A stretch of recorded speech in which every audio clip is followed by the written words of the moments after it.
అందరికీ నమస్కారం. గీతమ్మ కథల ప్రపంచానికి స్వాగతం. నేను మీ గీతావాణి. ఇప్పుడు మనం చరిత్రహీన్ శరత్చంద్రుని రచన ఆస్వాదిస్తున్నాం.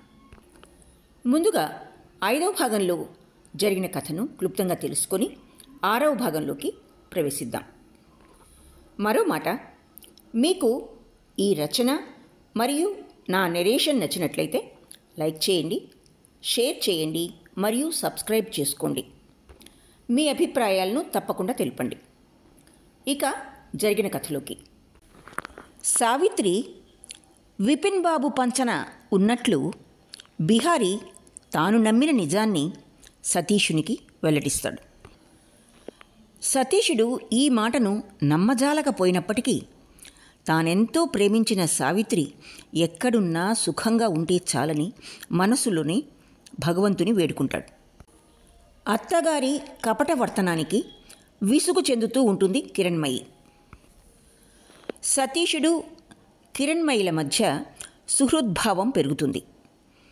సతీషుని ద్వారా కిరణ్మయి ఉపేంద్రుని విషయాలను ఆసక్తిగా అడిగి తెలుసుకుంటూ ఉంటుంది. కిరణ్మయి తన ఒంటి మీది నగలన్నీ ఒలిచి డాక్టర్ అనంతమోహనుడికి ఇచ్చేసి రుణ విముక్తురాలవుతుంది. ఇక 6వ భాగంలో కథ ఈ విధంగా మొదలవుతుంది. దివాకరుడు రాత్రంతా చాలా చింతతో గడిపాడు.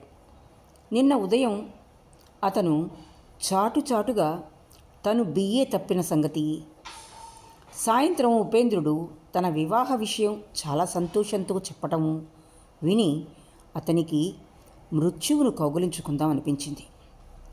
పుత్రశోకంలో ఉన్న తల్లి దుఃఖంతో సొమ్మసిల్లి పండుకొని దుఃఖంతోనే లేవలేనట్లు ఇవాళ అతని హృదయంలో అగాధ దుఃఖ వ్యధతో పండుకొని లేచాడు.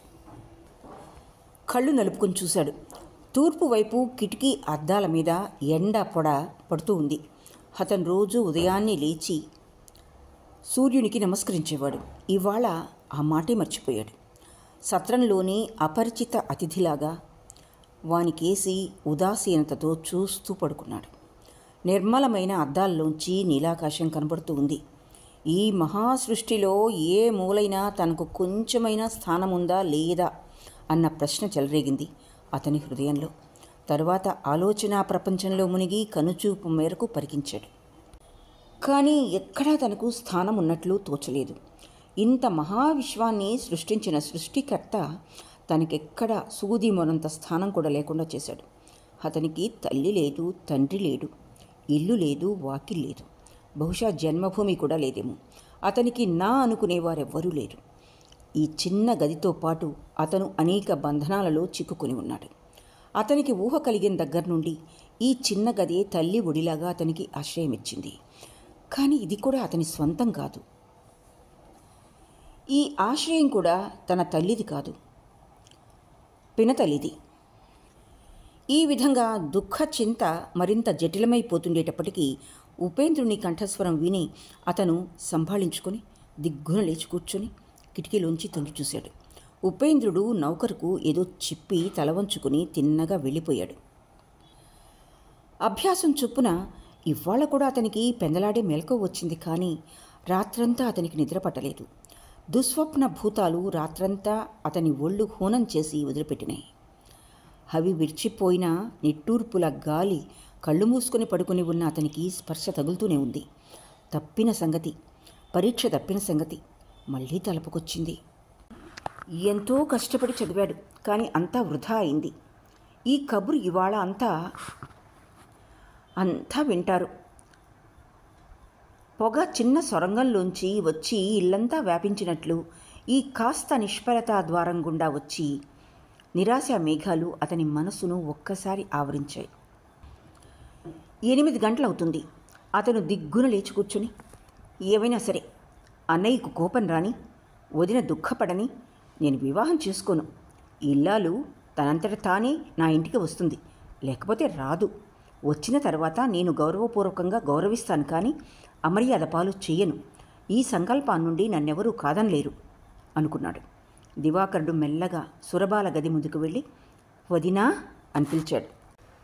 లోపల నుండి కోమల స్వరంతో లోపలికి రా అన్న సమాధానం వచ్చింది. దివాకరుడు లోపలికి వెళ్ళాడు. సురబాల తల వంచుకుని బీరువాలోంచి సామాన్ తీసి పెట్టెలో పెడుతూ ఉంది. అన్నయ్య ఊరుకు వెళ్తాడా ఏమిటి అని అడిగాడు. సురబాల తల వంచుకునే లేదు, కలకత్తా వెళ్తారు అన్నది. తరువాత దివాకరునికి ఏం ప్రశ్న వేయాలో తోచలేదు. శూన్య గృహంలోంచి ఇంత దూరం లాక్కొచ్చిన శక్తి సమయం వచ్చేసరికి అదృశ్యమైపోయింది. ఏ విధంగా సంభాషణ ప్రారంభిద్దామా అని అతను మెదలకుండా ఆలోచించసాగాడు.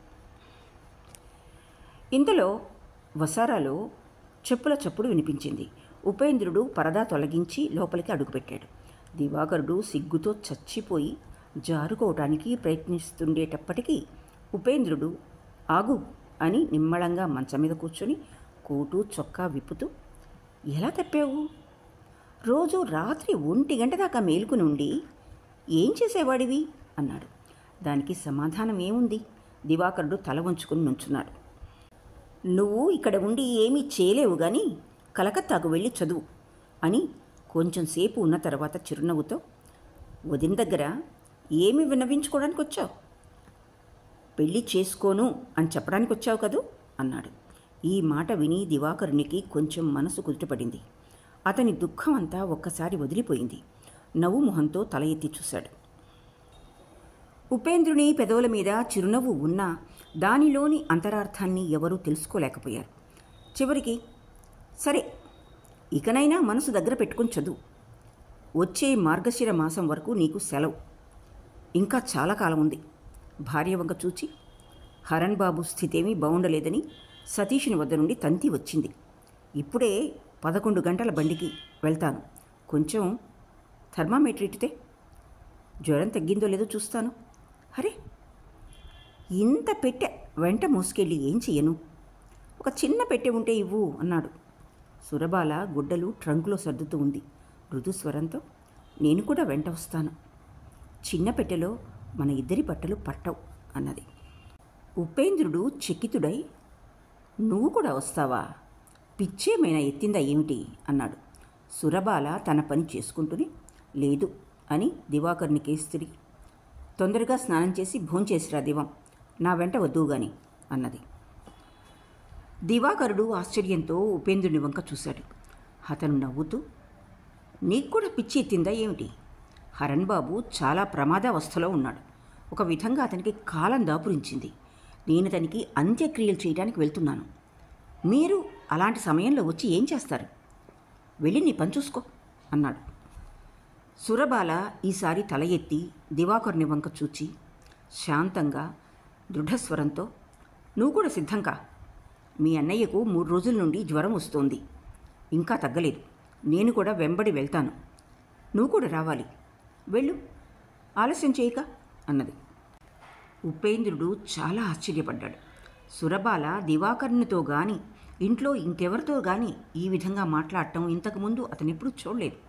తను స్వయంగా చూడకపోతే ఒక యువకుణ్ణి పసివాడిలా ఇలా అధికారం చెలాయించగలుగుతుందని నమ్మేవాడు కూడా కాదు. అతను కొంచెం విసుక్కుని, అటువంటి ఆపదలో మీరు కూడా వచ్చి వారిని యాతన పెట్టడం ఎందుకు?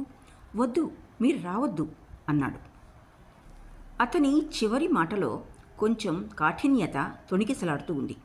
సురబాల లేచి నుంచుని భర్త కేసు చూసి, మీరు ప్రతివారి ముందు ప్రతి విషయంలోనూ నా మీద ఇంత కోపగించుకుంటారెందుకు? ఒంట్లో అస్వస్థతతో మీరు బయలుదేరితే నేను బయలుదేరాను. 9 గంటలైంది.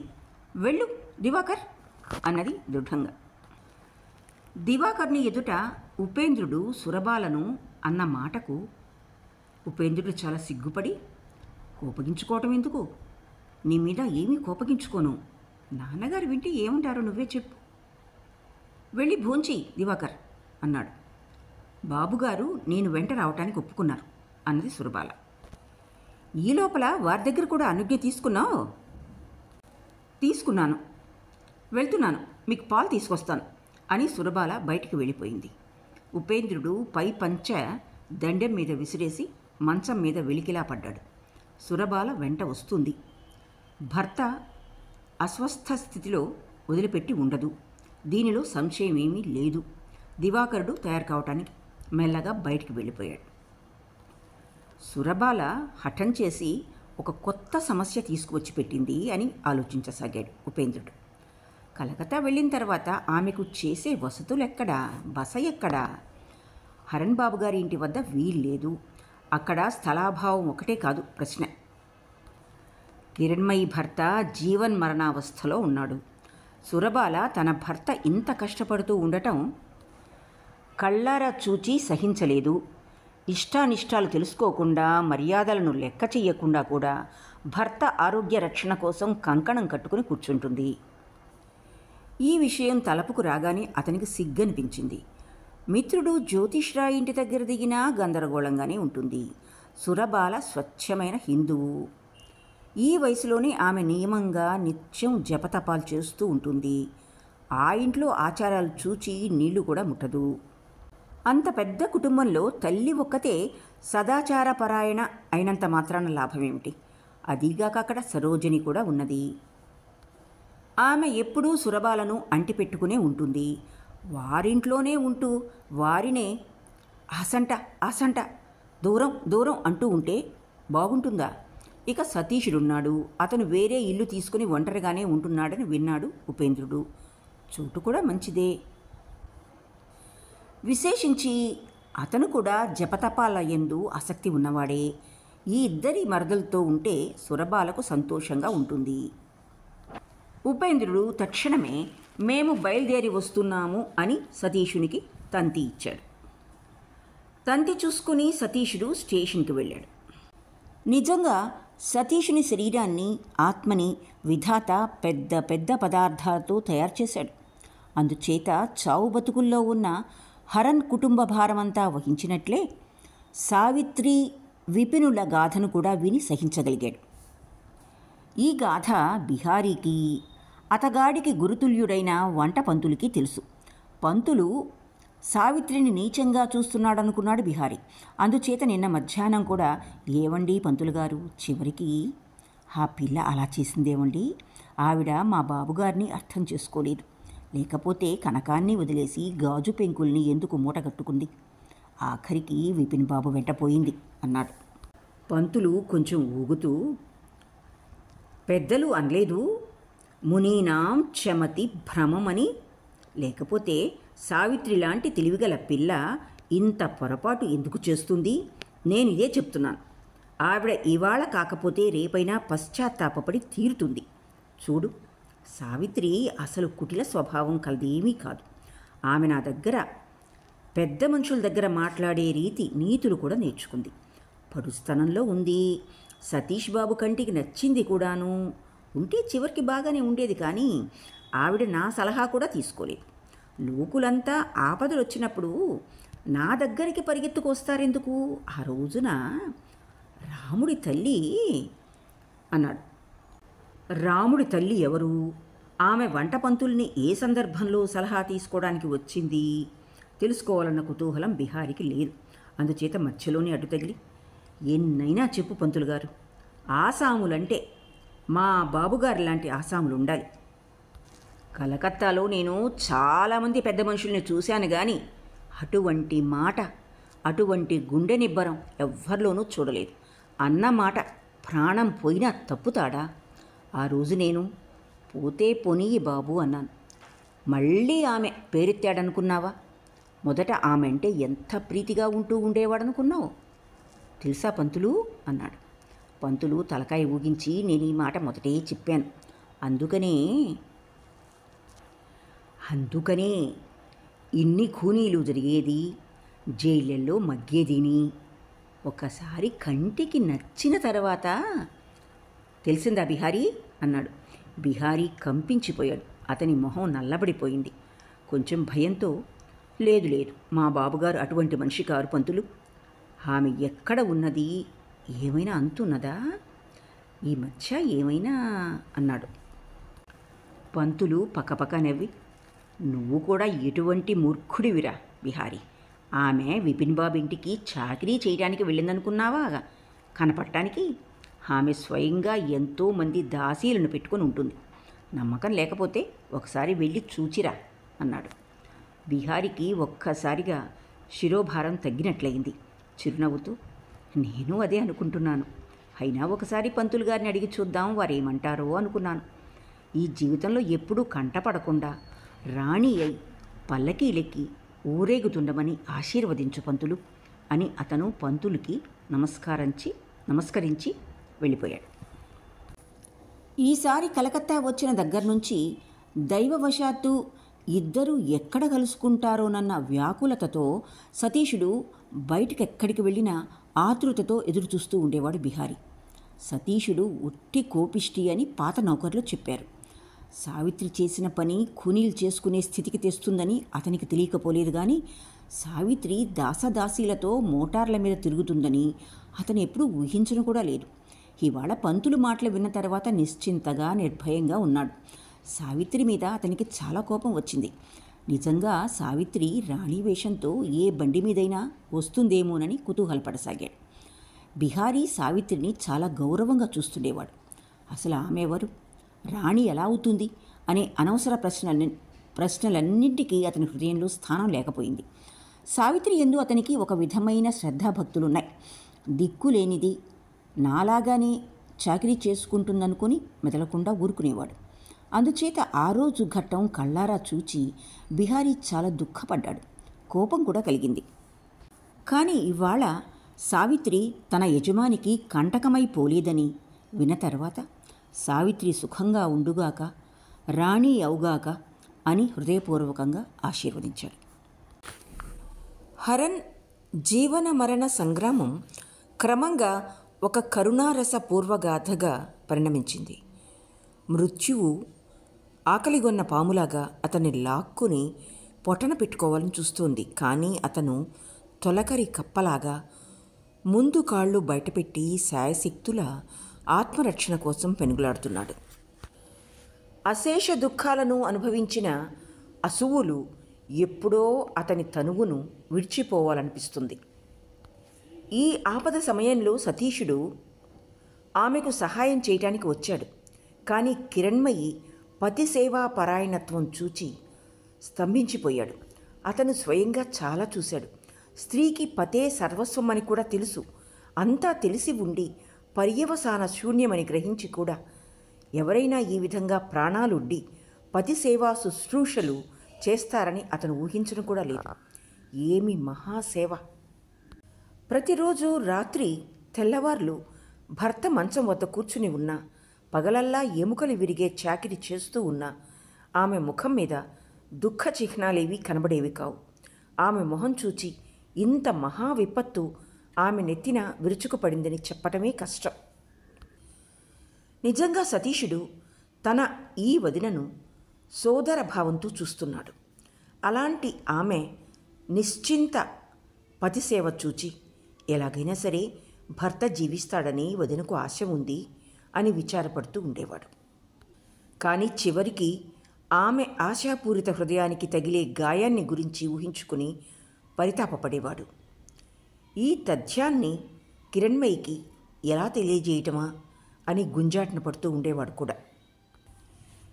ఈ తప్పని విషయాన్ని కిరణ్మయికి ఎలా తెలియజేయటమా అని గుంజాటన పడుతూ ఉండేవాడు కూడా. సతీషుడు తాను మహాబుద్ధిమంతుణ్ణని, లోక చరిత్రకు ఆదర్శ పురుషునవుతానని అభిమానపడుతూ ఉండేవాడు. కానీ సావిత్రి చేసిపోయిన ఈ పనితో అతని అభిమానానికి పెద్ద దెబ్బ తగిలింది. సావిత్రి తనను విడిచి విపిన్ బాబు వద్దకు వెళ్ళిపోయినప్పుడే తాను తెలివిగలవాడను కాదని, లోకాచారానికి ఆదర్శభూతుణ్ణి కూడా కాదని గ్రహించాడు. ఈ విషయాన్ని ఎవరి ఇష్టం వచ్చినట్లు వారు విమర్శించినా, బడాయిలు కొట్టుకున్నా ఇక అతను ఆ ప్రమేయమే ఎత్తడు. ఇక దాన్ని తలుచుకోవటం సిగ్గుచేటు. ఈ బుద్ధిని ఆధారం చేసుకుని అతను ఈ వదిన విషయంలో అనేక సంగతులు ఆలోచించాడు. ఉపేంద్రబాబుకు కూడా బోధించుదామనుకున్నాడు. ఇవాళ పొద్దున్నే సతీషుడు హరణ్ బాబు గారింటికి వచ్చి చూసేటప్పటికీ కిరణ్మయి ఎప్పట్లాగానే శాంతోజ్వల వదనంతో ఇంటి పనులు చక్కబెట్టుకుంటూ ఉంది. 2-3 రోజుల నుంచి అత్త మళ్ళీ లేవటం లేదు. రాత్రి జ్వరం కొంచెం ఎక్కువైంది. కిరణ్మయి మొహం చూసి ఏ విషయమైనా ఊహించడం కష్టం. అందుచేత సతీషునికి మంచి చెడ్డలన్నీ రోజు అడగవలసి వస్తోంది. కానీ ఇవాళ కదిలించగానే కిరణ్మయి పనిపాట్లన్నీ వదిలి వచ్చి కొంచెంసేపు అతని ముఖం కేసి పరికించి, ఇంకా ఆలస్యం అమృతం విషం, ఉపేంద్ర బాబు గారిని వెంటనే బయలుదేరి రమ్మని రాయి అన్నది. కిరణ్మయి వదనం మీద శరత్ మేఘాల్లాగా ఒక చిన్న వెలిమబ్బు ఆవరించింది. ఈ మొహంతో ఎక్కువ పరిచయం లేని వారికి ఆ మసక మబ్బు కనబడదు. ఆమె ఒక దీర్ఘమైన నిట్టూర్పు విడిచి, అవసాన కాలం దగ్గరకు వచ్చినట్టుంది, ఒక తంతి ఇవ్వు అన్నది. సతీషుడు కొంచెంసేపు మెదలకుండా చూస్తూ ఊరుకున్నాడు. నేను అలానే అనుకున్నాను వదిన, నీకు అధైర్యం కలుగుతుందేమోనని అనలేకపోయాను అన్నాడు. అవును, అధైర్యపడే పరిస్థితే. వారికి నిన్న రాత్రి నుండి ఆయాసం కొంచెం ఎక్కువైంది. ఇంతవరకు తగ్గే లక్షణమేమీ కనబడలేదు. కనుకనే వారికి తంతినివ్వమని చెప్పాను అన్నది కిరణ్మయి సహజంగా. సతీషునికి ఈ సంగతి తెలియదు. ఆశ్చర్యపడి, ఆ సంగతి నాకు తెలియదు, నువ్వు చెప్పను కూడా లేదు అన్నాడు. చెప్పలేదు, కానీ శ్వాస లక్షణాలు రెండో వాళ్ళకి తెలియకుండా రోజు రోజుకి ఎక్కువైపోతున్నాయి. అయినా ఇవాళ కొత్త విపత్తేమీ కాదు. ఆపదల మీద ఆపదలు వచ్చి పడుతూనే ఉన్నాయి. నిన్నటి నుండి అత్తగారి రోగం కూడా ఎక్కువ అవుతూ ఉంది. ఇప్పుడే చూసి వచ్చాను. జ్వరం బాగా ఉంది. మధ్య మధ్య ఏవేవో పిచ్చి మాటలు కూడా అంటూ ఉంది అని కిరణ్మయి చిరునవ్వు నవ్వింది. కానీ ఆ చిరునవ్వులో సంతోషం మాత్రం లేదు. దాన్ని చూచి ఏడుపు వస్తుంది. సతీషుని కళ్ళల్లో నీళ్లు తిరిగినాయి. అతను వృద్ధ కంఠంతో మెల్లగా, ఉపేంద్రబాబు వచ్చిన తర్వాతనే అన్నాడు. ఇంకొక మాట వింటావు అన్నది కిరణ్మయి. సతీషుడు మెదలకుండా ఊరుకున్నాడు. సతీషుడు ఉపేంద్రునికి తంతి ఇచ్చి తిరిగి వచ్చేటప్పటికి 10 గంటలైంది. మెల్లగా వంటింట్లోకి వెళ్ళాడు. కిరణ్మయి అత్తకు సగ్గుబియ్యం కాస్తూ ఉంది. ఆమె సతీషుని వంక చూచి, కూర్చో అని తల వంచుకుంది. ఆమె గొంతు కొంచెం ఎండి ఉంది. సతీషుడు ధ్యానంతో చూశాడు. కళ్ళల్లో నీరు లేవు, కానీ చిక్కిళ్ళ వెంట కన్నీటి చారికలున్నాయి. అతని దగ్గరగా చాప మీద కూర్చున్నాడు. ఇవాళ కిరణ్మయికి పీట వెయ్యాలనే ఆలోచనే లేకపోయింది. అతను ఎక్కడ కూర్చున్నాడో ఏమి చేశాడో కూడా ఆమె చూడలేదు. ఇంతవరకు ఏ చిన్న విషయంలో కూడా ఆమె పొరబడినట్లు సతీషుడు చూచి ఉండలేదు. అతను ఇన్ని రోజుల నుండి వస్తూ పోతూ ఉన్నాడు. ఇంత స్నేహ బాంధవ్యం ఏర్పడింది. కానీ ఒక్కరోజును కూడా అతనికి వదిన చేసే గౌరవ మర్యాదల్లో లోటు కానీ తేలికతనం కానీ కనబడలేదు.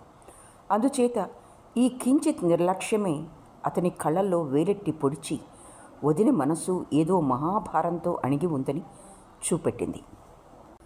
చాలాసేపటి వరకు ఇద్దరూ మౌనంగా కూర్చున్నారు. ఇంతసేపటి నుండి లోపల ఇదే ఆలోచించుకుంటున్నట్లు కిరణ్మయి ఒక్కసారి తనలో తాను నవ్వుకొని, అయితే యమరాజు ఖాతా ఆవర్జ్యాలన్నీ తీరిపోయిన తర్వాత నేను ముష్టెత్తుకుని పొట్టపోసుకుంటే మంచిదా, నౌకరీ చేసుకుని బతికితే మంచిదా అన్నది.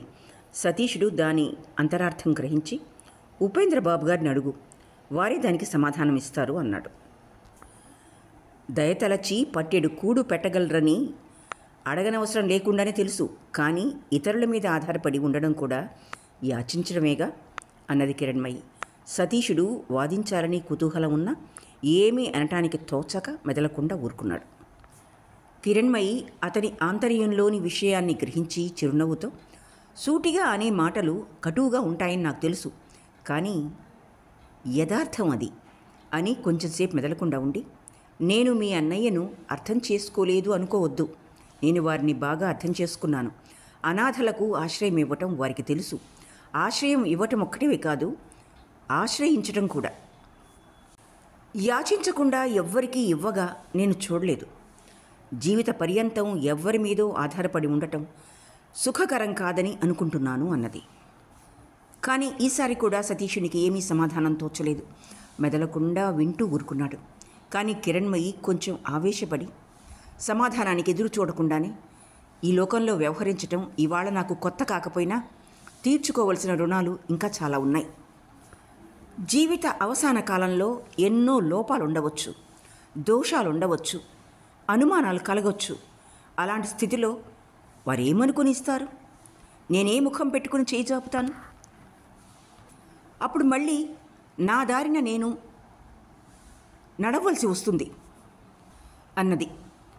ఇంతసేపటి నుండి సతీషుడు వ్యధతో శ్రద్ధగా సందేహాస్పదమైన ఆమె మాటల్ని వింటున్నాడు. కానీ చివరి మాటతో అతను ఆశ్చర్యచకితుడై, నువ్వనే మాటలేమిటి వదిన? పొరపాట్లనేవి ప్రతివారి జీవితంలోనూ సంఘటిల్లేవే. అయినా నువ్వు అలాంటి పొరపాట్లు మాత్రం ఎందుకు చేస్తావు అన్నాడు. కిరణ్మయి సతీషుని ఆశ్చర్యాన్ని చూచి నవ్వుతూ, ఏమిటి మరిది, నేను మాత్రం మనుష్య జన్మ ఎత్తలేదు అన్నది కోమల కంఠంతో. నవ్వు చూచి సతీషుడు తన తప్పు గ్రహించాడు.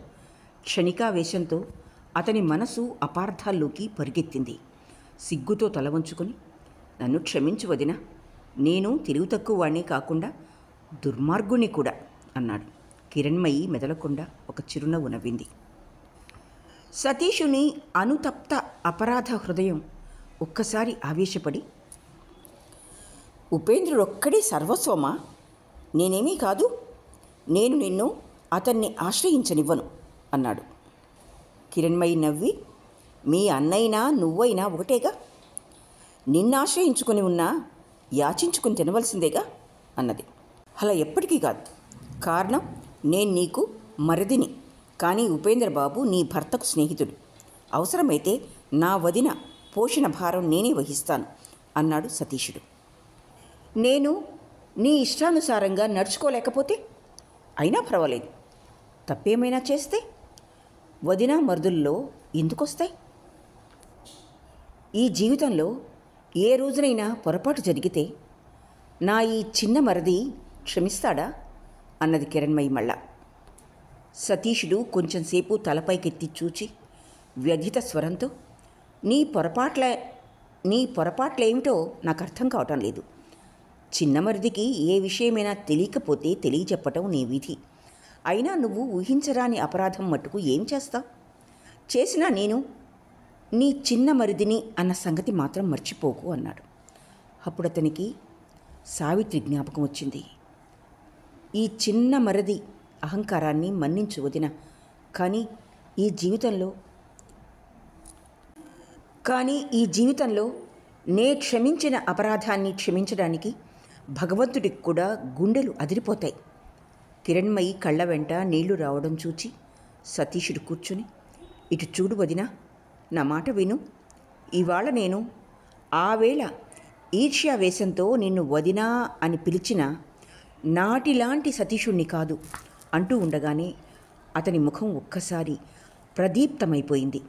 ఒక్కసారి తల విదిలించి, నేనిప్పుడు ఆ సతీషుణ్ణి కాదు వదిన, అతన్ని అయితే నిన్ను ఎన్నటికీ అర్థం చేసుకునేవాణ్ణి కాదు. అతడు నిన్ను ఆదరించడం, గౌరవించడం నేర్చుకోలేదు. అందుకనే భగవంతుణ్ణి రాతి విగ్రహమని పరిహసించాడు. కానీ అతడు పాపభారంతో తనంతట తానే కూలిపోయాడు. ఇప్పుడు అతడు లేడు అని ఆంతర్యంలో మునుగుతూ తేలుతూ ఏదో వెతకసాగాడు. కిరణ్మయి తదేక ధ్యానంతో అతని కేసు చూస్తూ ఉంది. తరువాత ఆమె మరింత కోమల స్వరంతో, నన్ను ఎలా అర్థం చేసుకున్నావు బాబు అన్నది. సతీషుడు తల వంచుకొని, అది పెద్దల ముందు చెప్పదగ్గ విషయం కాదు అన్నాడు. చెప్పదగింది కాదు? అలాంటి సంగతే ఉన్నదేమిటి? సంశయంతోనూ భయంతోనూ కిరణ్మయి ముఖం ఒక్కసారి వెలవెలపోయింది. ఏంటంటున్నావు అన్నది మళ్ళీ. ఎందుకు వదినా? మొహం సరిగ్గా తిప్పు, చూస్తాను. సతీషుడు కొంచెంసేపటి వరకు మెదలకుండా ఉండి మొహం పైకెత్తాడు. కిరణ్మయి రెప్పవాల్చకుండా కొంచెంసేపు అతని మొహం కేసి చూసి, నువ్వు హృదయంలో ఏదో పెద్ద వ్యధతో ఇక్కడికి వస్తూ పోతూ ఉన్నట్లు నేను చాలా రోజుల నుండి చూస్తున్నాను, కానీ అడగటానికి అధికారం లేక అడగలేదు. కానీ ఇవాళ నా చిన్న మరిదివయ్యావు. కారణం ఏమిటో చెప్పు అన్నది మళ్ళీ. సతీషుడు తల వంచుకొని, అది చాలా సిగ్గుమాలిన పని వదిన అన్నాడు. సిగ్గుమాలిన సంగతి అయితే కానీ ఈ దుఃఖంలో మీ వదిన కూడా భాగం తీసుకోవాలి. నేను నిన్ను ఒంటరిగా వ్యధపడనిస్తానా అన్నది కిరణ్మయి.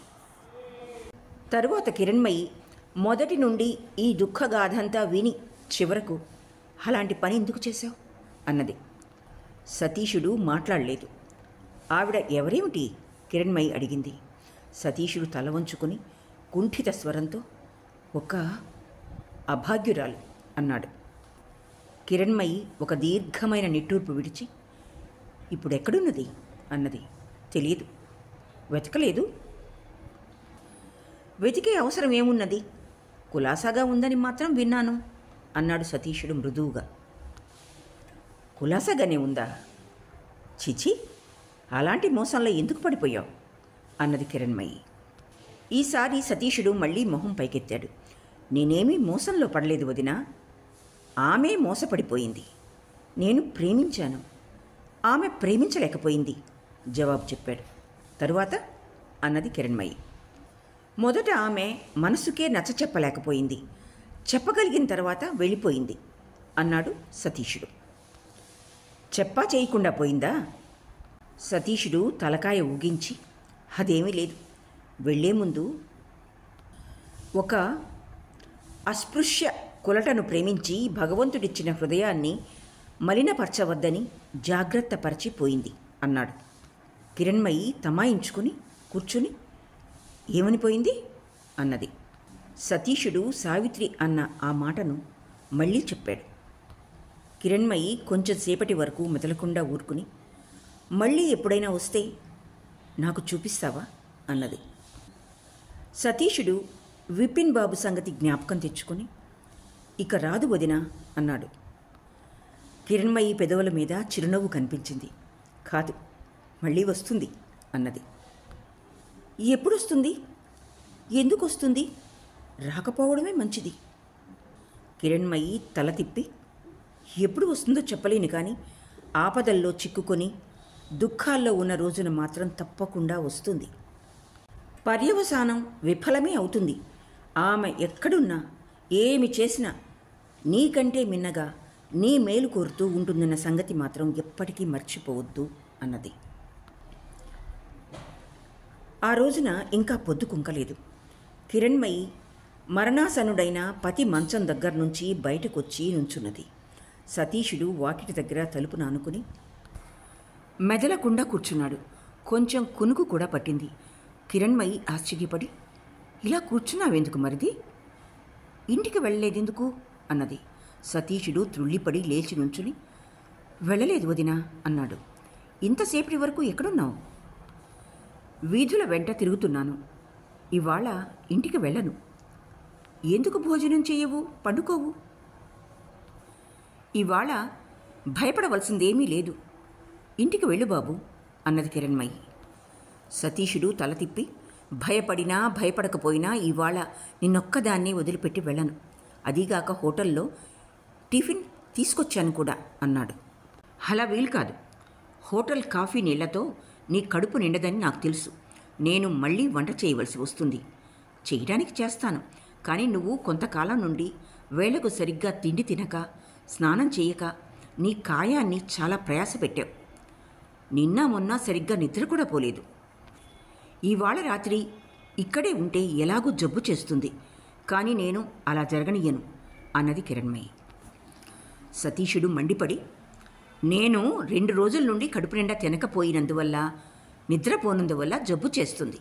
కానీ నువ్వు నెల రోజుల నుండి సరిగ్గా తిండి తిప్పలు తినకుండా వెట్టి చాకరీ చేస్తుంటే జబ్బు చెయ్యదు. నువ్వు నెల రోజులు ఉండగాలేంది నేను 2 రోజులు ఉండలేను అన్నాడు. అంటే నెల రోజుల వరకు తిండి తిప్పలు లేకుండా నువ్వు కూడా నిలబడగలవన్నమాట అన్నది కిరణ్మయి. నేను ఆ మాట అంటలేదు కానీ అన్నాడు సతీషుడు. కిరణ్మయి నవ్వి, కానీ గీని ఏమీ లేదు, కానీ నేను ఆడదాన్ని. ఆడదానికి ఎక్కడైనా జబ్బు చేస్తుందా? ఆడదానికి చావు లేదు. తిండి తిప్పలు తినకుండా ఆడది ఎక్కడైనా చచ్చినట్టు విన్నావా అన్నది. సతీషుడు కోపంతో, ఆ సంగతి వినలేదు, కానీ ఆడది చిరకాల జీవి అయి భూమి మీదకు వస్తుందని మాత్రం విన్నాను అన్నాడు. యథార్థం. ప్రాణం ఉంటేగా పోవటానికి. ఆడదానికి భగవంతుడు అసలు ప్రాణమే పొయ్యలేదు. మెడకు ఊరిపోసి 10 ఏళ్ళు వేలాడగట్టినా ఆడది చావదనుకుంటాను అన్నది కిరణ్మయి. సతీషుడు క్రుద్ధుడై, అవేమీ నేను వినదలుచుకోలేదు, వింటే పాపం కూడాను అన్నాడు. యథార్థం వింటే పాపమని నీతో ఎవరు చెప్పారు? అయితే మరిది, ఇంతగా నువ్వు స్త్రీల పక్షాన మాట్లాడతావు ఎందుకని? అన్నది కిరణ్మయి గంభీరంగా. సతీషునికి నిజంగా కోపం వచ్చింది. నువ్వు స్త్రీలను అడ్డం పెట్టుకుని నన్నెందుకు ఎత్తి పొడుస్తున్నావో నాకు అర్థం కావట్లేదు వదిన. కానీ ఇవాళ నేను నిన్ను వద్దు అంటున్నాను.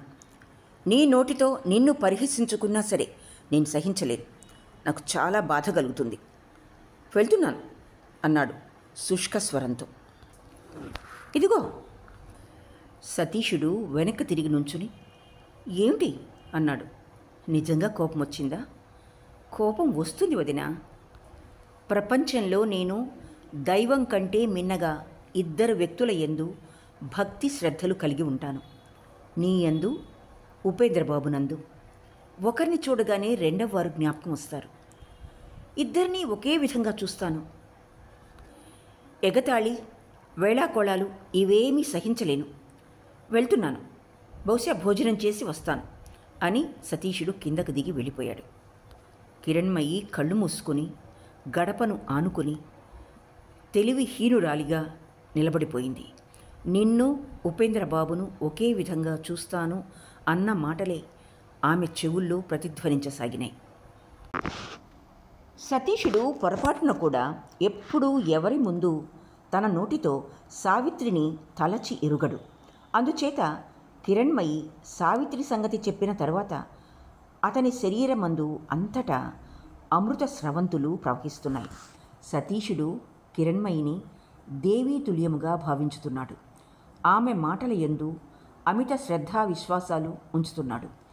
ఆపదల్లో చిక్కుకున్నప్పుడు మళ్ళీ వస్తుందని ఆమె అన్నప్పటి నుండి సతీషుని హృదయం ఆ దుఃఖ ఘడియల కోసం ఎదురుచూస్తూ అన్నహారాలు సలుపుతూ ఉంది.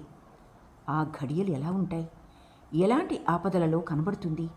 ఎలా దయతలుస్తుంది అని ఆలోచించుకుంటూ 8 గంటల రాత్రికి ఇంటికి చేరుకున్నాడు. ఇంట్లో అతని దృష్టి కనబడిన వస్తువునల్లా ఆకర్షించసాగింది. బట్టలు విడుస్తూ దండెం కేసి చూశాడు. బట్టలన్నీ చక్కగా సర్ది ఉన్నాయి. వంకీ మీద సాయంత్రం వేసుకునే దుస్తులు పెట్టి ఉన్నాయి. కూర్చుంటూ చూశాడు. ఇవాళ కుర్చీ మీద మైలగుడ్డల గుట్ట లేదు. 2 వారాల నుండి చాకలు రావటం లేదు. అందుకని విడిచిన గుడ్డలు కుర్చీ మీద కుప్పలు కుప్పలుగా పడి ఉండేవి. కూర్చోబోయేటప్పుడు సతీషుడు వాటిని కిందకు తోసేసేవాడు. అతడు లేచి వెళ్ళిపోయిన తర్వాత బిహారీ వాటిని మళ్ళీ యథాస్థానంలో ఉంచేవాడు. వారం రోజుల నుండి యజమానికి, నౌకరుకు ఇదే పనైపోయింది. అకస్మాత్తుగా ఇవాళ మైలగుడ్డలు పెట్టికెళ్ళిపోయినాయి. పరుపు మీద దుప్పటి, దిండు గలీబు, మురికితో నల్లగా ఉండేవి. ఇవాళ అన్నీ పరిశుభ్రంగా ఉన్నాయి. దోమతెర అస్తవ్యస్తంగా ఉండేది. ఇవాళ సరైన స్థితికి వచ్చింది. లాంతరు మసితో ఉండేది. ఇవాళ దానిలో కూడా ఏమీ దోషం ఉన్నట్లు లేదు. చక్కగా వెలుగుతూ ఉంది. ఈ పరిశుభ్రత, సర్దుబాటు చూచి సతీషుడు చాలా సంతృప్తి పడ్డాడు. ఎవరి చేతి స్పర్శతో ఈ మార్పు కలిగింది? వృద్ధ బిహారీ వల్ల కాదు. బిహారీ అని పిలిచాడు. బిహారీ చాటున నుంచుని ఉన్నాడు. ఎదుటికొచ్చి ఏంటి బాబు అన్నాడు. ఇవన్నీ సర్దింది నువ్వేనా? సతీషుడు అడిగాడు. బిహారీ ఏమీ జవాబు చెప్పలేదు. చేతనై ఉండి కూడా ఎప్పుడూ ఇల్లు వాకిలి పొందిక పొదుపు లేకుండా ఎక్కడివి అక్కడే పడేసి ఉంచుతావెందుకని? ఇవాళ చాలా బాగుంది అన్నాడు సతీషుడు. బిహారీ తల వంచుకుని వినయంగా తమకు ఒక తంతి వచ్చింది బాబుగారు అన్నాడు. ఏది అని సతీషుడు అటూ ఇటూ చూడగానే బల్ల మీద పెట్టి ఉన్న పచ్చటి కవర్ కనబడింది. చించి చూశాడు. ఉపేంద్రబాబు 9 గంటల బండికి హౌరా వస్తానని రాశాడు. ఇప్పుడే 8 గంటలైంది. తత్తరపాటుతో బిహారీ తొందరగా వెళ్ళి ఒక బండి తీసుకురా, ఉపేంద్రబాబు గారు వస్తున్నారు అన్నాడు. బిహారీ 5 నిమిషాల్లో బండి తీసుకుని వచ్చి తలుపు చాటున నుంచుని బాబుగారిని ఇంటికి తీసుకొస్తారుగా అన్నాడు. సతీషుడు కొంచెంసేపు ఆలోచించి ఈ రాత్రికి రాను అన్నాడు. ఉపేంద్రబాబు సరాసరి హరన్ బాబు గారింటికే వెళ్తాడు. దానిలో సంశయమేమీ లేదు. పత్ని సహితంగా వస్తున్నానని తంతిలో ఉన్నది. ఈలోగా 2-3 వేడివేడి పూరీలు నోట్లోకి పోయినాయి. బిహారీ చాటు నుండి ఒక్క మనవి బాబుగారు అన్నాడు. సతీషుడు తలపైకెత్తి ఏం మనవి అన్నాడు. బిహారీ అవును బాబు అని ఊరుకున్నాడు. అవునేమిటి, ఏమైనా చెప్తావా అన్నాడు సతీషుడు. బిహారీ సంకోచపడుతూ 30 రూపాయలు ఇస్తే అన్నాడు. సతీషుడు ఆశ్చర్యంతో, మొన్నేగా 30 రూపాయలు ఇచ్చింది, ఇంటికి పంపించావా అన్నాడు. అందుకే తీసుకున్నాను బాబు, కానీ ఆ మెస్సు వంట బ్రాహ్మడు అన్నాడు బిహారీ మృదుస్వరంతో. వంట బ్రాహ్మడి పేరు వినగానే సతీషుడు మండిపడి, ఆ డబ్బు వంట బ్రాహ్మడికి ఇచ్చావు, మరి ఈ డబ్బు ఎవరికి దానం చేస్తావు అన్నాడు. దానం చేయడానికి కాదు బాబు, ఒక వ్యక్తి చాలా కష్టాల్లో పడి ఉన్నాడు, అప్పు కావాలంటున్నాడా? అతనికి అప్పు ఏమనివ్వను బాబు. సతీషుడు త్వరగా భోజనం ముగించి, నీ దగ్గర ఉంటే ఇవ్వు బిహారీ, నేనంత ధనవంతుణ్ణి కాదు, రోజు ఇలా డబ్బు తగలేసుకోవటానికి నేను ఇవ్వలేదు అన్నాడు. ఇవ్వకపోతే వీల్లేదు బాబుగారు, తరువాత నా జీతంలో కట్టుకున్నా సరే అన్నాడు బిహారీ హఠంగా. ఈ మాటకు సతీషుడు గద్దించుతూ, జీతమా? ఇంతవరకు ఎంత పైకి తీసుకున్నావో చెప్పు అన్నాడు. తీసుకున్న డబ్బుతో పిల్లలకి 3 కుంటల భూమి, ఎడ్లు, బండి కొనిపెట్టాను. అదీగాక ఒక కొత్త లోగిలి కూడా కట్టించి పెట్టాను. కానీ ఆ డబ్బు జీతంలోనిది కాదుగా, జీతం డబ్బు మీ వద్దే ఉంది. ఇవాళ దానిలోంచైనా సరే తీసివ్వండి బాబు అన్నాడు బిహారీ. సతీషుడు నవ్వి, పిల్లలకి భూమి పుట్రా కొనిపెట్టి నాకు మహా ఉపకారం చేశావు, పో, నా వద్ద డబ్బు లేదు అని పై పంచె భుజాన వేసుకుని సతీషుడు స్టేషన్కి వెళ్ళటానికి బయటకు వెళ్ళిపోయాడు. బిహారీ ఇంట్లోకొచ్చి, స్నానం చేసి ఈ పూటకు కొద్దిగా ఎంగిలి పడమ్మా, రేపు పొద్దున ఎలాగైనా సరే నీకు డబ్బు తీసుకొచ్చిస్తాను అన్నాడు. సావిత్రి ఒక గదిలో పైట చెంగు పరుచుకుని పడుకొనుంది. లేచి కూర్చొని, బాబుగారు డబ్బివ్వలేదు అన్నది. పరాయి వారి కష్టాలు పేరు చెప్పి ఏదడిగినా ఇస్తారమ్మా, మా బాబు దానకర్ణుడనుకో. ఇప్పుడు ఇవ్వకుండా స్టేషన్కి వెళ్తే మాత్రమే రేపు పొద్దున తిరిగి రాగానే పిలిచి మరీ ఇస్తారు. నువ్వేమీ విచారపడద్దు, ఇకనైనా లేచి ఎంగిలిపడు, ఇవాళల్లా తిండి తిప్పలు లేకుండా ఊరికే పడి ఉన్నావు అన్నాడు బిహారీ. వాడిపోయిన ఆమె ముఖం మీదకి చిరునవ్వు ఛాయలు ఆవరించాయి. ఈ రాత్రికి రాకపోవటం ఒక మేలే, రేపు 12 గంటల బండికి కాశీ వెళ్తాను. అంతే కదా బిహారీ అన్నది. బాగానే ఉన్నదమ్మా అని బిహారీ దీర్ఘ నిశ్వాసం విడిచి, నీకు యజమాని, నాకు యజమానే. ఇంటి దగ్గర నుంచి ముసల్ది దుఃఖపడుతూ ఉత్తరం రాసింది. చదివి పెట్టమని బాబుగారికి చూపించాను. బాబుగారు చదివి, నీకు ఇల్లు వాకిలి ఏమీ లేదు బిహారీ అన్నాడు. మా బోటి బీదాబిక్కికి ఏ ఉంటుంది బాబుగారు అన్నాను. వారింకేమీ అడగలేదు. 4 రోజులు ఉన్న తర్వాత 600 ఇచ్చి నన్ను ఇంటికి పంపారు. భూమి, పుట్ర, బండి, ఎడ్లు కొని ఇల్లు కట్టించాను. అన్నీ పిల్లలకి ఒప్పజెప్పి 1 నెల రోజుల్లో బాబుగారి వద్దకు తిరిగొచ్చాను. ముసల్ది ఏడ్చి, నన్ను కూడా తీసుకెళ్ళండి, ఒక్కసారి నేను కూడా వారి పాదదర్శనం చేసుకొస్తాను అన్నది. వద్దు, రుణం పెంచవద్దు, నువ్వు వస్తే 200 నీ చేతిలో కూడా పెడతారు అన్నాను. నీకు యజమాని అయ్యుండి జబ్బు వచ్చి 50 రూపాయలు మందు మాకలకు ఖర్చయితే నిన్ను బాకీదారుగా చేసి అప్పు తీర్చి మరీ వెళ్ళమన్నారా? నౌకరీ చేసుకోవడానికి వెళ్ళి ఎన్ని కట్లు పడ్డావమ్మా, మాకీ సంగతి తెలియనే తెలియదు. అందుకనే విపిన్ బాబు పేరుతో నీ మీద ఎన్నో అపవాదులేశాం. క్షమించమ్మా, లేకపోతే నా నోట్లో పురుగులు పడతాయి అన్నాడు బిహారీ. విపినుని పేరు విని సావిత్రి యావగింపుతో మెల్లగా చిచి అన్నది. కానీ వెంటనే భావాన్ని మార్చుకొని నవ్వుతూ, స్నానం చేస్తాను, ఒక బట్ట ఇస్తావా బిహారీ అన్నది. బట్ట? బిహారీ ఉదాసీనుడై, నువ్వు అడిగితే 1 కాదు 10 ఇస్తాను, ఏ చింత లేదు. కానీ శూద్రుడు కట్టుకున్న గుడ్డ నీకెలా ఇచ్చేదమ్మా, పద, బాబుగారి ఇస్త్రీ పంచ తీసిస్తాను అన్నాడు. బిహారీకి దేవద్విజులందు అమితమైన భక్తి, అందుచేత ఎదురు చెప్పటం అనవసరం అనుకుని సావిత్రి మెదలకుండా అతని వెంటే గది నుండి బయటకొచ్చింది. సావిత్రి స్నానం చేసి సతీషుని మేలురకపు శాంతిపుర ధోతి కట్టుకుని లోలోన కొంచెం నవ్వుకున్నది. అతని ఇంట్లోనే అతని ధోతి కట్టుకొని అతని అర్ఘ్యంతోనే సంధ్యావందనం చేసి పగలల్లా పస్తున్న తర్వాత బిహారీ తెచ్చిన చీనా మిఠాయి తిని తృప్తిపడింది. ఆమెకు భోజనానంతరం ఆకు ఒక్క వేసుకునే దురభ్యాసం ఉన్నది, కానీ బజార్లో కట్టిన పాన్ తినదని బిహారీకి తెలుసు. అందుకని అతను బజార్ నుండి ఆకు ఒక్కలు తీసుకొచ్చి ఒక పళ్ళెంలో పెట్టి సావిత్రికి ఇవ్వటానికి వెళ్ళాడు. ఇది చూచి సావిత్రి నవ్వుతూ, "నువ్వు నన్నేమీ మర్చిపోలేదనుకుంటాను బిహారీ" అన్నది. "నేను కూడా మనిషినేగా అమ్మా, నిన్ను ఒక్కసారి చూస్తే సరి, పశుపక్ష్యాదులు కూడా మర్చిపోలేవు" అని బిహారీ టేబుల్ మీద ల్యాంప్ తెచ్చి వాకిలి దగ్గర పెట్టి తాంబూలం వేసుకోమని సున్నం కోసం వంటింట్లోకి వెళ్ళాడు. సావిత్రి లాంతరు వెలుగులో కూర్చుని తాంబూలం వేసుకుంటూ ఉంది. తల మీద చెంగు లేదు. తల వెంట్రుకలు వీపు మీద నుంచి కిందకు వేలాడుతున్నాయి. జబ్బుపడి లేచిన స్త్రీ శుష్కవదనం మీద ఉన్న స్వాభావికత, మాధుర్యం ఈ కృశాంగి ముఖం మీద కూడా విరాజమానమై ఉన్నది. ఆమె కొంచెం పరధ్యానంతో, చింతతో ఉన్నది. సమీపిస్తున్న అడుగుల ధ్వని కూడా ఆమె చెవిన పడలేదు. ఉపేంద్రుడు, సతీషుడు వచ్చి వాకిలి దగ్గర నుంచున్నారని వినగానే తల పైకెత్తి చూచి ఆత్మ విస్మృతి అయిపోయింది.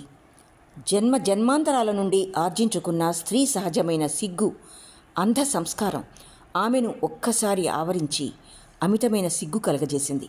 వెంటనే 2 చేతులతో పైట సర్దుకుంది.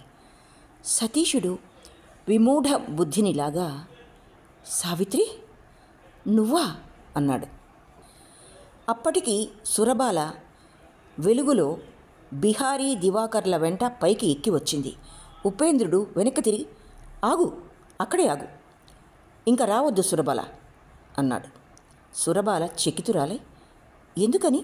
అన్నది. ఉపేంద్రుడు దీనికేమీ జవాబు చెప్పకుండానే, "దివాకర్, మీ వదినను బండి మీద తిప్పి తీసుకువెళ్ళు, నేను కూడా వెళ్తున్నాను" అని అతను మెల్లగా బయటికి వెళ్ళిపోయాడు. ఉపేంద్రుని అడుగుల చప్పుడు విలీనమైపోయింది. అతను అలసి ఉన్నా, ఆకలితో ఉన్నా, భార్య సహితంగా ఉన్నా, అర్ధరాత్రైనా అనుమానం కలిగేటప్పటికీ అక్కడ ఒక్క క్షణం ఉండలేకపోయాడు. సతీషుని ఇంట్లో ఉన్న యువతి ఏ సంగతి ఇంకెవరిని అడగనవసరం లేకుండా సిగ్గు బిడియాలతో మొహం దాచుకుంది. అతను ఏవగింపుతో మరలి వచ్చాడు. అటు కన్నెత్తైనా చూడలేదు. కానీ ఇలా జరిగిందేమిటి? కొంచెం సేపటికి సావిత్రి ఈ కాండంతా గ్రహించి కంపించిపోయింది. 10 మందిలో కూడా ఆమె తల వంచవలసిన అగత్యమేమీ లేదు. కానీ అజ్ఞాతంతో పెద్ద పొరపాటు చేసింది. ఆమె ముసుగు దిగంత వ్యాపితమైన సిగ్గుతో ఆమె శరీరాన్నంతటినీ బంధించి పారేసింది. నిమిషం ముందు ఆమె నెత్తిమీద లజ్జాపర్వతాలు విరుచుకుపడతాయని ఎవరు ఆలోచించారు? ఊపిరి ఆడక శ్వాస రానప్పుడు మానవుడు తల బయట పెట్టడానికి ప్రయత్నించినట్లు సావిత్రి నెత్తిమీద ముసుగును ఒక్కసారి తొలగించి తిన్నగా కూర్చుని, "వారెవరు?" అన్నది. సతీషుడు స్తబ్దుడై వాకిటి వద్ద నిలబడి ఉన్నాడు. ఆ స్థితిలోనే, "ఉపేంద్రబాబు, వదిన" అన్నాడు. "హా, వారా? ఉపేంద్రబాబు గారు ఆమెనా వదిన? వారా?" సావిత్రి చివూరు లేచి నుంచుని, "వారిని తిప్పి తీసుకురానా? చీచీ, నేనెవరిని? కాకపోతే ఇంటి నౌకర్ని, అంతేగా. తప్పుకో" అన్నది బిగ్గరగా. ఉపేంద్రుడెవరో సావిత్రికి బాగా తెలుసు. మాటల సందర్భంలో సతీషుని ద్వారా అతన్ని గురించి అనేకసార్లు విన్నది. సతీషునికి మత్తు వదిలినట్లయింది.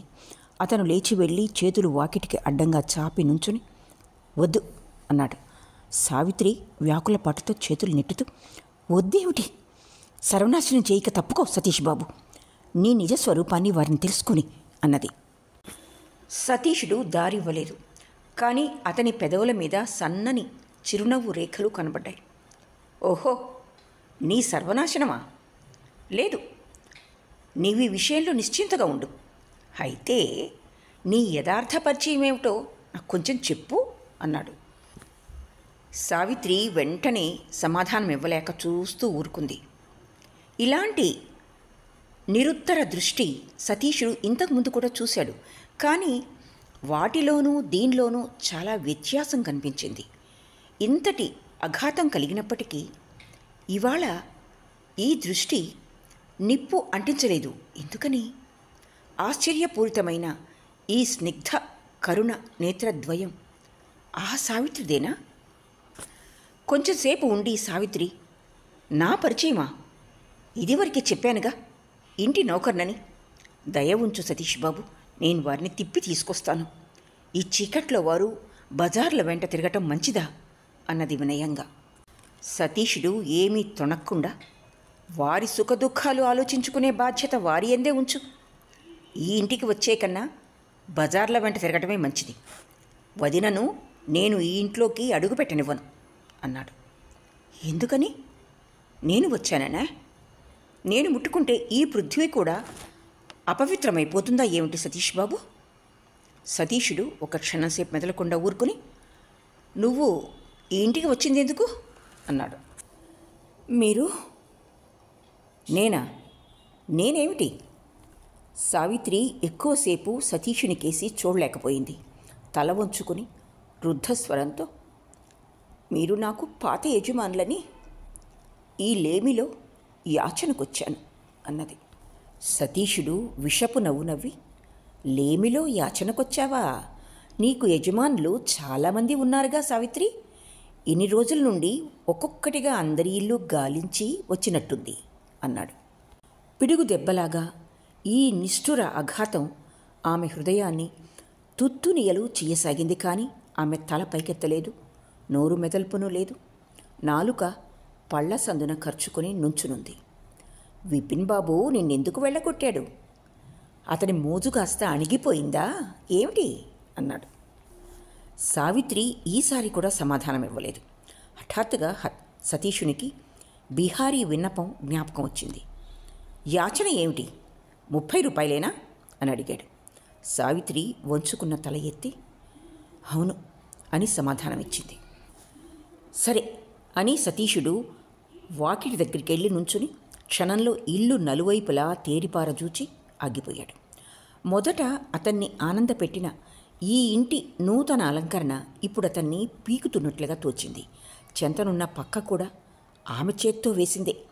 స్టేషన్కు వెళ్లే ముందు అతను దీని మీద కొంచెంసేపు విశ్రమించాడు కూడా. ఈ సంగతి జ్ఞప్తికి రాగానే అతని ఒళ్ళంతా జర్రులు పాకినట్లు అనిపించింది. వెంటనే పెట్టెలోంచి గుప్పెడు నోట్లు తీసి సావిత్రి ముందు విసిరేసి, వెళ్ళు వెళ్ళు, వీటిని తీసుకువెళ్ళు, మళ్ళీ ఎప్పుడు రావద్దు అన్నాడు. సావిత్రి 3 నోట్లు లెక్క పెట్టి తీసుకుని నుంచున్నది. ఇంతవరకు సతీషుడు మెదలకుండా చూస్తూ ఊరుకున్నాడు. సావిత్రి లేచి నుంచోగానే అతను సావిత్రితో ఏదో అనాలనుకున్నాడు. కానీ అనాలోచితంగానే అతని నాలుక ఆగిపోయింది. పాపం, ఈ సంగతి అతనికేమి తెలుసు? జ్యేష్ఠమాసపు చివరి రోజుల్లోని తీక్షణపు టెండలాగా అతని తప్త క్రోధం ఈ నిర్భాగ్యురాలిని మూక పృథివీలాగా మార్చివేస్తూ ఉంది. కానీ వానితో పాటు ఆ శూన్యాకాశంలో దాని ప్రతి అణువు ఏకత్రమై కారుమేఘాల్లాగా తయారవుతూ ఉన్నాయి. ఆ మేఘాలు ఒకనాడు చాటుగా మెదలకుండా ముట్టడిస్తాయని సతీషుడు ఊహించను కూడా లేదు. అతని గొంతు, నేత్రద్వయం ఏదో అదృశ్య ఆక్రమణతో అణిగిపోసాగినాయి. అతను ఎంతో ప్రయత్నంతో ఆ ముట్టడి నుండి తప్పుకొని సావిత్రి అని పిలిచాడు. కథలు గాథలు చదువుతూ ఉండేవాణ్ణి. ఫలానా మనిషిని ఏవగించుకుంటున్నాడని నాకు నమ్మకం ఉండేది కాదు. అది కేవలం క్రోధంలోని విషయం అనుకుంటూ ఉండేవాణ్ణి. మనిషిని ఎలా ఏవగించుకుంటాడో నాకు అర్థమయ్యేది కాదు. మనిషి ఏవగించగలడని ఇవాళ చూస్తున్నాను. నా జీవితాంతం వరకు ఎప్పుడు నిన్ను ముట్టనని ప్రమాణం చేసి చెప్తున్నాను సావిత్రి. సావిత్రి మాట్లాడలేదు. అయితే సావిత్రి, ఈ ప్రపంచంలో మీకు డబ్బు కంటే ప్రియమైన వస్తువు ఇంకేమైనా ఉందా? ఉంటే ఈ నోట్లను ఎప్పటికీ చేత పట్టగలిగే దానివి కాదు. ఇవాళ నా వద్ద ఉన్నదంతా నీకు ఇచ్చేస్తాను. ఒక్క సంగతి అడుగుతాను, నిజం చెప్తావు? అడుగుతాను అని సతీషుడు ఆగిపోయాడు. సావిత్రి కొయ్య బొమ్మలాగా తల వంచుకుని ప్రతీక్షిస్తూ ఉంది. అడగటానికి సిగ్గేస్తూ ఉంది, కానీ తెలుసుకోవాలని కుతూహలం కూడా ఉంది. అయితే సావిత్రి, నువ్వెప్పుడు ఏనాడు ఎవరిని ప్రేమించలేదు అన్నాడు సతీషుడు. సావిత్రి కొంచెంసేపు మెదలకుండా ఉండి మృదు స్వరంతో స్పష్టంగా. ఇతరుల సంగతి తెలుసుకుంటే మీకేం వస్తుంది అన్నది. సతీషుడు కొంచెం సంకోచపడి, సరే ఇతరుల సంగతి అలా ఉంచి నా విషయమే తెలుసుకోదలుచుకుంటే అన్నాడు. మీ విషయం కూడా తెలుసుకుని మాత్రం ఏం చేస్తారు? తన సంగతి తెలుసుకోకూడదా? మనిషికి తనను గురించిన సంగతులు మాత్రం ఎన్ని తెలుస్తుంది? రేపు జరగనున్నదేమిటో ఎంతమందికి తెలుసు? అది నిజమే కానీ అందరూ తెలుసుకోవాలనుకుంటున్నారుగా. సావిత్రి వాకిటికి దగ్గరగా జరిగి, ప్రపంచంలో మీకెన్ని తెలియని సంగతులు లేవు. ఈ సంగతి తెలియకపోయినా జరక్కపోదులే అన్నది. జరక్కపోదులే అని సతీషుడు ఒక దీర్ఘ నిశ్వాసం బలవంతాన ఆపుకున్నాడు. కానీ సావిత్రి దాని అలికిడి విని తల పైకెత్తింది. సతీషుడు సావిత్రి మొహం చూసి చకితుడై, జబ్బు పడ్డావా ఏమిటి సావిత్రి అన్నాడు. సావిత్రి మళ్ళీ తల వంచుకొని, లేదు అన్నది. చాలా జబ్బు పడినట్టు కనబడుతున్నావు. జవాబు ఏమీ చెప్పకుండానే సావిత్రి బయలుదేరి బయటకొచ్చింది. గదిలోంచి రుద్ధ కంఠంతో, సావిత్రి, నన్ను ఒక్కనాడు కూడా ప్రేమ దృష్టితో చూడలేదు అన్న శబ్దం వచ్చింది. సావిత్రి మెదలకుండా స్తంభాన్ని ఆనుకుని నుంచున్నది. తల పైకెత్తలేదు. లోపలి దుగ్ధ వెల్లువగా ఒక్కసారి బయటకొచ్చింది. ఒక్కసారి చెప్పిపో సావిత్రి, నేనింతకాలం నుండి నిద్రమత్తులో ఉండే దుఃఖభారంతో గాలిస్తున్నానా? నా అదృష్టంలో అన్ని పొరపాట్లేనా? మిథ్యేనా? మోసమేనా? సావిత్రి కొంచెంసేపు ఆలోచిస్తూ నుంచున్నది. తరువాత తలపైకెత్తి, మీరనేదేమిటి సతీష్ బాబు? నేను పెద్ద చిక్కులో పడి బిహారీ దగ్గరికి అప్పుకని వచ్చాను. కానీ మీతో నిజం చెప్తున్నాను, ఇంత గొడవ అవుతుందని తెలిస్తే వచ్చేదని కాదు అన్నది. సతీషుడు స్తబ్దుడైపోయాడు. సావిత్రి కంఠస్వరంలో శాంతము వినయము ఉన్నది గాని మాధుర్యం కనబడలేదు. ఇంతకుముందు ఆమె ఈ కోమల కంఠంతో యజమానిని యాచించలేదు. మీరే ప్రమాణం చేసి చెప్పారు నేనంటే మీకు ఏవగింపని. మరి నేనింకేం చెయ్యను? మీరే చెప్పండి. సంతోషంగా ఉంటే ప్రేమించవచ్చును, కోపంగా ఉంటే ఏవగించవచ్చును. మీరు కూడా అలాగే చేస్తూ ఉంటారు. కానీ మా కాళ్ళు చేతులకు సంకెళ్ళున్నాయి. నౌకరీ చేసుకుంటే గాని గడవదు. అందుకని ఏం చేస్తే 5 వేళ్ళు లోపలికి పోతాయో చూడాల్సి వస్తుంది. తీరా అడుగుపెట్టిన తర్వాత ఆ బాట మీద నడవక తప్పదు. సతీషుని హృదయంలో పొంగులెత్తుతున్న వేడి రక్తం మీద సావిత్రి మాట ఒక్కొక్కటి మంచుగడ్డల్లా పడి పూర్తిగా బలహీనపరచసాగింది. విహ్వల నేత్రాలతో ఆమె కేసి చూస్తూ ఉండిపోయాడు. సంగతులన్నీ అతను అవగాహన చేసుకున్నాడో లేదో సావిత్రి తెలుసుకోలేకపోయింది. సావిత్రికి ఈ దృశ్యం చూడటం అసహ్యం అనిపించింది. అందుకని దృష్టిని మరోవైపుకు తిప్పుకొని కొంచెం ఆగింది. తన మాటలే తన హృదయాన్ని శూలాల్లాగా ఛేదిస్తున్నా, దెబ్బతిని నేలకూలుతున్న సైనికునిలాగా కడసారిగా సతీషుని లజ్జాస్పర్శ నిష్ఫల ప్రణయం మీద ఖడ్గప్రహారం చేసింది. ఏనాడైనా మిమ్మల్ని ప్రేమించానా లేదా అని అడుగుతున్నారు మీరు. కానీ ఆ మెస్సులో అందరికంటే మిన్నగా మీ పని చేయటానికి ప్రయత్నించేదాన్నా లేదా? మీరే చెప్పండి. మీరిప్పుడు దీన్ని ఒప్పుకోకపోవచ్చును, లేదా మర్చిపోయి ఉండొచ్చు. కానీ ఇప్పుడు కూడా దానికి సాక్ష్యంగా బిహారీ ఉన్నాడు. మమ్మల్ని ఎవరు పనిలో పెట్టుకుంటే వారికే సేవా శుశ్రూషలు చేస్తూ ఉంటాం. ఇప్పుడు బేకామీగా ఉన్నాను. కావాలంటే రేపటి నుంచే వచ్చి పనిచేస్తాను. మీరు స్థానమిస్తే మిమ్మల్ని అలాగే ప్రేమిస్తాను అన్నది. సతీషుడి చెవులలో ఒక విధమైన ధ్వని ప్రతిధ్వనించసాగింది. అతను ఒక్కసారి సంపూర్తిగా చూడాలని ప్రయత్నించాడు. కానీ కళ్ళ ముందు చీకటి తెరలులాగా వ్యాపించాయి. సావిత్రి వాకిటి వద్ద వెలుగులో నుంచుని ఉంది. ఆమె శరీరమంతా బీభత్సంగా వికృతంగా కనిపించింది. అతని ఇంట్లో ప్రతిష్ఠించిన పూజా ప్రతిమను ఎవరో ముక్కలు ముక్కలు చేస్తున్నట్లు తోచింది. అతను మొహం పక్కకు తిప్పుకొని, వెళ్ళు అన్నాడు. సావిత్రి తల వంచి నమస్కరించి మెదలకుండా వెళ్ళిపోయింది. సతీషుడు ఇది చూడలేదు. అత్యంత కోమలమైన ఆమె అంతిమ పాదధ్వని విన్నాడు. కింద బిహారీ గదిలో మినుకు మినుకుమంటూ దీపం ఒకటి వెలుగుతూ ఉంది. అర్ధనిమీలిత నేత్రాలతో సావిత్రి తడబడుతున్న అడుగులతో ఆ గదిలోకి వెళ్ళి చెయ్యి చాపి ఏదో పట్టుకోవాలనుకుంది గాని ఏమీ దొరక్క స్మృతి తప్పి తలకిందులుగా పడిపోయింది. బిహారీ ఉపేంద్రునితో కొంత దూరం వెళ్ళి జ్యోతిష్ బాబు గారి ఇంటి దారి చూపించి వచ్చి చీకట్లో నుంచుని సావిత్రి అన్న చివరి మాటలు వింటున్నాడు. ఇవాళ పగలల్లా అతను ఆమెతో ఎంతోసేపు మాట్లాడాడు. ఒక హృదయం లేని గృహస్థుని ఇంటికి పనిచేయడానికి వెళ్ళి సావిత్రి పడిన కష్టాలు, జబ్బుపడి ఆమె పడిన ఇబ్బందులు, ఆమె స్థితిగతులు విని బిహారీ హృదయం తరుక్కుపోయింది. కానీ ఇప్పుడు బాబుగారి ముందు ఆడిన అబద్ధానికి అంతరార్థమేమిటో వృద్ధునికి అర్థం కాలేదు. సావిత్రి కిందకు దిగి వెళ్ళిపోయిన తర్వాత అతను కూడా చీకట్లో బాబుగారు చూడకుండా కిందకు దిగి వచ్చాడు. సావిత్రి కనబడలేదు. బజార్లోకి పరిగెత్తాడు. నలువైపులా తేరిపార చూచి ఎక్కడా కనబడకపోయేటప్పటికీ మళ్ళీ ఇంట్లోకి వచ్చి తన గదిలో చూచి స్తంభించి నిలబడిపోయాడు. తర్వాత జాగ్రత్తగా దగ్గరకొచ్చి దీపం ఒత్తి పెద్దది చేసి సావిత్రి తలవైపుకు వచ్చి కూర్చొని, ఇలా కిందపడి ఉన్నావేమమ్మా సావిత్రి అన్నాడు. పలకకపోయేటప్పటికీ మళ్ళీ ప్రేమగా, నీ ఒంట్లో బాగాలేదు, అక్కడ చలి వేస్తూ ఉంది, లేచి కూర్చో, చాప వేస్తాను అన్నాడు. సావిత్రి అలాగే పడి ఉంది. బిహారీ ఆశ్చర్యపడిపోయాడు. అతనికి సరిగ్గా కనపడటం లేదు. దీపం మొహం దగ్గరికి తీసుకెళ్లి చూడగానే కంగారు పడిపోయాడు. ఎంత పనిచేశావు సావిత్రి అని అరిచాడు. ఆమె కళ్ళు మూతలు పడి ఉన్నాయి. మొహం నల్లబడిపోయింది. ఈ అరుపుకు కూడా ఆమె లేవలేదు. శవంలాగా అలాగే పడి ఉంది. సతీషుడు పై గదిలో శిలాప్రతిమలాగా అలాగే కూర్చుని ఉన్నాడు. ఈ అరుపు విని త్రుళ్ళిపడ్డాడు. వంటవాడు పని వదిలిపెట్టి వంటింట్లోకి పరిగెత్తుకొచ్చాడు. బిహారీ ఏడుస్తూ, పంతులు, పరిగెత్తుకు వెళ్ళి బాబుగారికి కబురు చెప్పు అన్నాడు. అతను పరిగెత్తుకు వెళ్ళి, దీదీ చనిపోయింది బాబు అని సతీషునికి చెప్పాడు. ఏమిటి, చనిపోయిందా? అవును బాబు.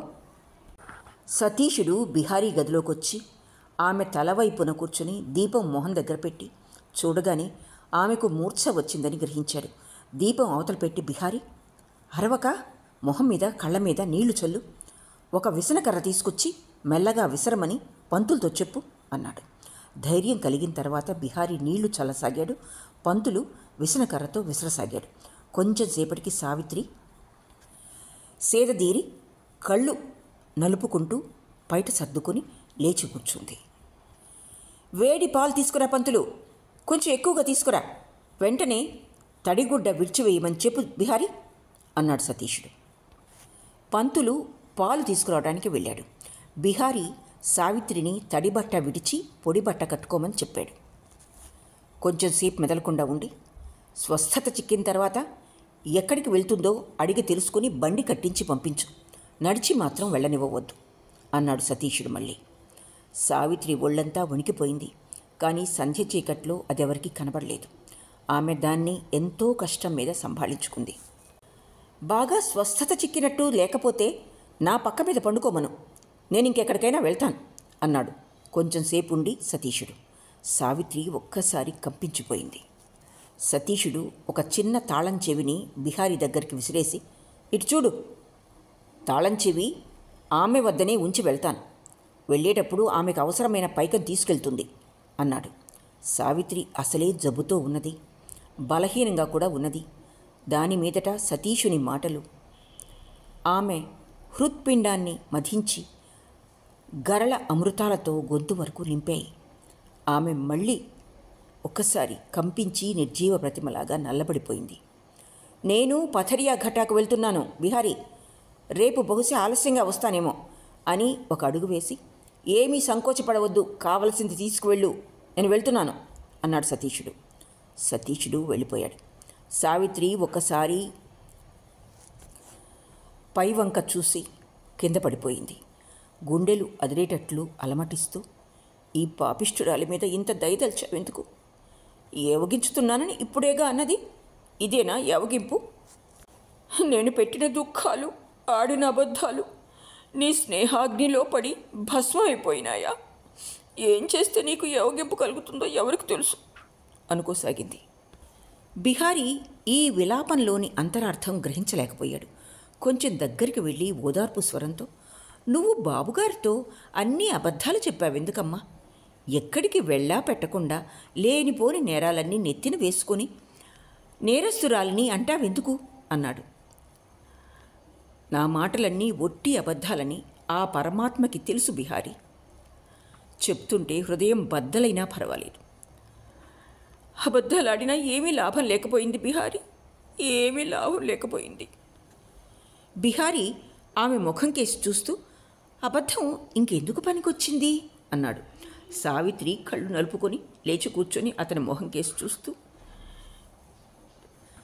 అబద్ధాల వల్ల ఏ పని కాదని నీకు బాగా తెలుసా బిహారీ అన్నది. బిహారీ కొంచెంసేపు ఆలోచించి, ఎందుకు కాదు, కోర్టులో అబద్ధాలాడందే సాగదు, అక్కడ అబద్ధాలకే జయం కలుగుతుంది అన్నాడు. సావిత్రి సమాధానమేమీ చెప్పలేదు. చాలాసేపు మౌనంగా కూర్చొని, నేను అబద్ధాన్ని ఎందుకు ఆశ్రయించానో నీకు కూడా ఒకనాడు తెలియవచ్చు. వాటిని అలా ఉంచు బిహారీ, ముందు నేను 2 మాటలు చెప్తా, వింటావు అన్నది. ఎందుకు విన్నమ్మా? ఏం మాటలు? ఒకటి, నేను వెళ్ళిపోయిన తర్వాత కూడా బాబుగారితో ఎప్పుడూ నేను మొదటి నుంచి చివరి వరకు చెప్పినవన్నీ అబద్ధాలని చెప్పొద్దు. బిహారీ మెదలకుండా వింటున్నాడు. రెండవది, నా చిరునామా నీకు రాసి పంపిస్తాను. ఎప్పుడైనా నా అవసరం కలిగితే ఉత్తరం రాయి. నీతో చెప్పటానికి నాకు సంకోచమేమీ లేదు బిహారీ. నేను మినహా లోకంలో ఇంకెవరూ వీరిని వశం చేసుకోలేరు. కష్టపు రోజుల్లో నాకంటే మిన్నగా ఎవ్వరూ వీరికి సేవ కూడా చేయలేరని నీకు తెలుసా అన్నది సావిత్రి. బిహారీ ఏడవసాగాడు. కళ్ళు తుడుచుకొని రుద్ధ కంఠంతో, అంతా ఎరుగుదునమ్మా అన్నాడు. సావిత్రి లేచి నుంచుని, సరే వెళ్ళొస్తాను, వారిని నీ చేతిలో అప్పగించిపోతున్నాను. ఇటు చూడు బిహారీ, ఆ 2 మాటలు జ్ఞాపకం ఉంచుకుంటావు కదూ? ఈ దరిద్రపు ముఖం ఇంకెప్పుడు నీ ఎదుట పడదులే అని సావిత్రి కళ్ళు తుడుచుకుంటూ ముందుకు సాగింది. బజార్లోనికి వచ్చిన తర్వాత బిహారీ ఒక బాడుగ బండి మాట్లాడి సావిత్రిని ఎక్కించి వంగి నమస్కారం చేసి కళ్ళు తుడుచుకుంటూ కంఠం సరిచేసుకొని, నా మనవి కూడా ఒకటి ఉన్నదమ్మా, ఇవాళలాగానే అవసరమైనప్పుడు బిహారీ బతికి ఉన్నాడని జ్ఞాపకం ఉంచుకో అన్నాడు. తప్పకుండా. బండి కదిలింది. బిహారీ వృద్ధ కంఠం నుండి మాట బయటికి పెకిలి రాలేదు. అతను తల వంచుకొని మళ్ళీ ఒకసారి నమస్కరించి పై పంచ చెంగుతో కళ్ళు తుడుచుకుంటూ త్వరగా నడిచి వెళ్ళిపోయాడు. ఇక్కడితో శరత్చంద్ర చట్టోపాధ్యాయ ప్రసిద్ధ రచన చరిత్రహీనులు 6వ భాగం పూర్తి అయింది. ఆలకించినందుకు ధన్యవాదాలు.